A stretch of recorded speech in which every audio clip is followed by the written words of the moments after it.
Hey mama, can I tell you something? The biggest mistake that you can ever make on your motherhood journey is staying quiet when you don't understand something. And this is why.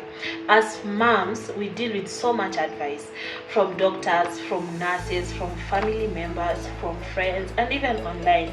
So if something is not clear to you, I advise you to always ask more or just research. Researching and asking questions gives you a lot of clarity and closure, and it also gives you confidence in the decisions that you make that concerns you and your baby. And I'm gonna give you a couple of examples on how I applied these two on my motherhood journey. The first time I ever took a pregnancy test, I didn't even know what to do. I had never taken a pregnancy test ever in my life until that day. So what happened? I called my bestie at that time and I asked her. So I told her ABCD and she told me just go to a chemist, walk in, ask for a PT, and then come back home and test. So I did just that, came back home, and then I knocked at my neighbors at the time. Just to eat, because I used to eat at her place. Then I told her, so I just opened up to her and I told her ABCD, and she told me the best way to do this is to use your first urine in the morning. It will give you the best results. I also did the same, but now I did it differently. What I did, I took my urine in a beaker and then I took the strip, just dipped it once like this, and then I took it out, right? And I just placed it on top of the beaker and I left. 1, 2, 3 hours later, I came back and there was no reaction, right?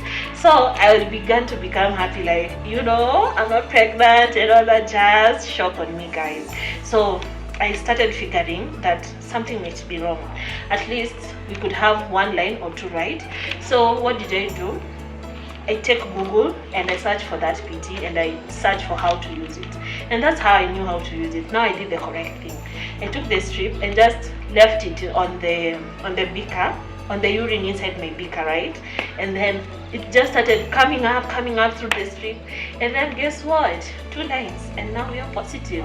At that time though, I remember first week postpartum, I had so much milk, and if you don't have so much milk, please don't beat yourself up. We all have different journeys.